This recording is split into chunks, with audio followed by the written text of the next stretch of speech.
Hello everyone, welcome to लॉबिटी। आज के वीडियो में हम कवर करेंगे बीएनएसएस का टॉपिक प्ली बार्गेनिंग। तो आइए स्टार्ट करते हैं।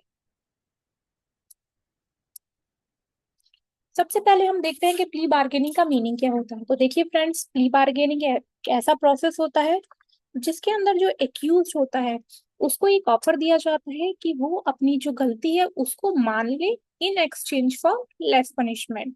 यानी कि अगर कोई भी एक्यूज है, जिस पे कोई भी एलिगेशन है कि उसने कोई भी क्राइम कमिट किया है, अगर वो एक्सेप्ट कर लेता है कि हाँ मैंने ये क्राइम कमिट किया है, तो इन एक्सचेंज उस वो जो एक्सेप्ट करता है उसको एक्सचेंज में जो उसकी पनिशमेंट होती है क्राइम के लिए वो कम हो जाती है। इसको एक एग्जाम्पल से अगर समझे तो एक बंदा है ए। उसने किसी घर में चोरी करी है जिसकी सजा जो है 6 महीने की है। उसको बोला जाता है कि आप कोर्ट में जाके प्ली बार्गेनिंग करें, तो आपको अपनी गलती माननी पड़ेगी कि हाँ मैंने चोरी करी है। अगर वो ये कर लेता है तो इसमें क्या होता है, जो उसकी 6 महीने की जो सजा थी उसको ऑफर किया जाता है कि हम 3 महीने की करा देंगे। तो वो इस चीज को एक्सेप्ट कर लेता है। तो इसको हम बोलते हैं प्ली बार्गेनिंग। इसका मेन पर्पस यही होता है कि जो क्रिमिनल ट्रायल्स होते हैं, यानी जो हमारी जो प्रोसेस होती है, जो हमारी अदालत में जो हमारी कार्यवाही होती है, वो बहुत एक लंबा, एक टाइम कंज्यूमिंग प्रोसेस होता है। उसको कम करने के लिए प्रमोट स्पीडी जस्टिस, जैसा कि मैंने बताया, टाइम कम हो जाता है तो जल्दी जस्टिस मिल जाता है। और बर्डन्स जो है, कोर्ट पे इतने सारे केसेस पेंडिंग है उसका बर्डन कम होता है कि केस जो है जल्दी रिजॉल्व हो गया। बीएनएसएस के सेक्शन 289 टू 303 तक प्ली बार्गेनिंग के प्रोविजंस दिए हुए हैं। प्ली बार्गेनिंग का जो कंसेप्ट है वो मेनली यूएस से लिया गया है। सबसे पहले जो हमारा पुराना जो एक्ट था सीआरपीसी 2005 में इस कॉन्सेप्ट को इंट्रोड्यूस करा गया था। फिर धीरे धीरे 2023 में फाइनली जब हमारा भारतीय नागरिक सुरक्षा संहिता, ये जो हमारा नया एक्ट जो पास हुआ, इसमें इसको कंसोलिडेट कर लिया गया। अब देखते हैं कि प्ली बार्गेनिंग की एप्लीकेशन कौन अप्लाई कर सकता है।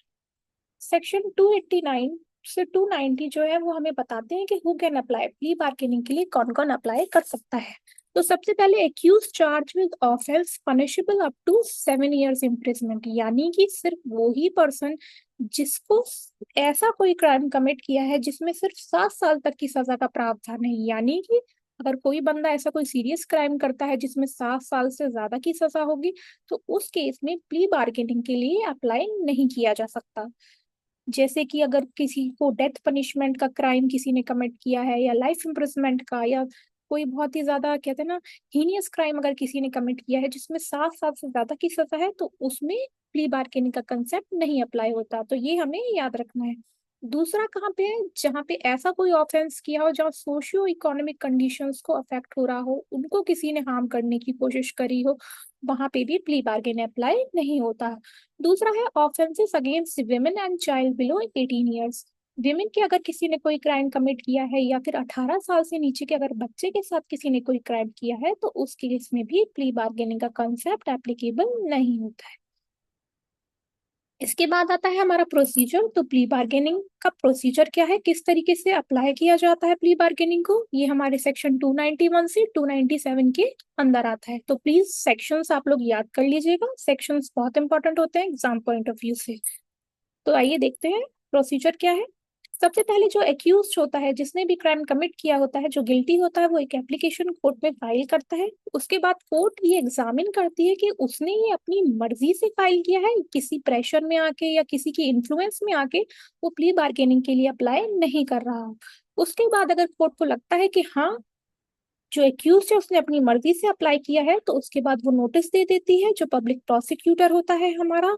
उसके बाद जो पब्लिक प्रोसिक्यूटर होता है, यानी कि जो डिफेंस का लॉयर होता है, और जो हमारा एक्यूज होता है, उन दोनों के बीच में एक मीटिंग होती है जिसमें कंपेंसेशन, एक रिलीज के बारे में बात की जाती है। यानी कि जिसमें म्यूचुअल ग्राउंड पे डिसाइड किया जाता है कि उनको किस रिलीज पे, किस ग्राउंड पे वो एग्री होते हैं। यानी कि जैसा कि मैंने आपको बताया था, अगर कोई बोलता है कि इस केस में आपको 6 साल की सजा होगी, मगर मैं आपकी सजा कम करा के 5 साल की करा दूंगा, आप अपना क्राइम एक्सेप्ट कर लीजिए, तो उसके बाद इसमें ये सब सेटलमेंट होता है। उसके बाद अगर जब सेटलमेंट हो जाता है उसके बाद एक जो जज होते हैं हमारे, वो एक रिपोर्ट फाइल कर देते हैं प्ली बार्गेनिंग की। तो ये इसका पूरा प्रोसीजर होता है। इसके बाद आता है जजमेंट एंड सेंटेंस। सेक्शन 298 से 300 के बीच में आता है ये। Court award sentence as per agreement, यानी कि जो भी एग्रीमेंट होता है, जैसा कि हमने पहले देखा प्रोसीजर में, जो भी एग्रीमेंट होता है एक्यूज और पब्लिक प्रोसिक्यूटर के बीच में, उसके बेसिस पे ही कोर्ट सेंटेंस देता है। यानी कि अगर किसी को 6 साल की सजा है, उसने एग्री कर लिया कि हाँ मुझे 5 साल की सजा करा दो, मैं क्राइम एक्सेप्ट कर लूंगा, तो वो हो जाता है। इसमें क्या क्या आता है, पनिशमेंट भी रिड्यूस हो जाती है कई बार इसमें ये ऑफर होता है कि आप जो विक्टिम को कंपेंसेशन दे दो, हम आपको छोड़ देंगे। इसके बाद आता है प्रोबेशन इफ सूटेबल केसेस आता है, और जो जजमेंट होता है वो फाइनल होता है, यानी कि इसको चेंज नहीं किया जा सकता, एक्सेप्ट कुछ ऐसे ग्राउंड्स हैं जिनमें इसे चेंज किया जाता है। अब हम देखते हैं कि प्ली बार्गेनिंग के बेनिफिट्स क्या होते हैं। तो सबसे पहले देखिए, स्पीडी डिस्पोजल हो जाता है केस का। जो बहुत लंबी जो कानूनी प्रोसेस होता है उससे नहीं निकलना पड़ता है।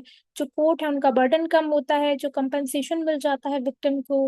लास्ट में है कि जो चांस होता है एक्यूज को कि वो एक लाइटर पनिशमेंट के साथ खुद को सुधार पाए, खुद के अंदर रिफॉर्म ला पाए। इसके बाद देखते हैं हम इसकी लिमिटेशंस क्या होती हैं। तो देखिए, सबसे पहले जैसा कि हमने पढ़ा था कि 7 साल से अगर ज्यादा का किसी ने कोई क्राइम करा है, ऐसा कोई क्राइम कमिट करा है जो सीरियस है, जिसमें डेथ पेनल्टी है, जिसमें लाइफ इम्प्रिजमेंट है, उस केसेस में ये एप्लीकेबल नहीं होता है। इसमें क्या आता है, अगर कोई पुअर है या फिर इलिटरेट है, पढ़ा लिखा नहीं है, तो उसे नहीं पता है कि किस तरीके से प्रोसीजर होगा, किस तरीके से एप्लीकेशन फाइल होगी, तो उन लोगों के लिए कॉम्प्लेक्स प्रोसेस है। थर्ड आता है कि विक्टिम का कंसेंट क्रूशल होता है, यानी कि दोनों पार्टीज के बीच में एक एग्रीमेंट होना चाहिए, जो एक्यूज है उसके बीच में भी, और विक्टिम भी एग्री करना चाहिए कि हाँ मैं चाहता हूँ कि इस बंदा को छोड़ दिया जाए कम सजा पे, अगर ये अपना क्राइम मान लेता है। तो ये जो कंसेंट है विक्टिम का, ये भी बहुत इंपॉर्टेंट होता है। तो ये इसके लिमिटेशंस थे। आई होप आपको ये वीडियो अच्छा लगा होगा। आज की वीडियो में इतना ही। Thank you for watching.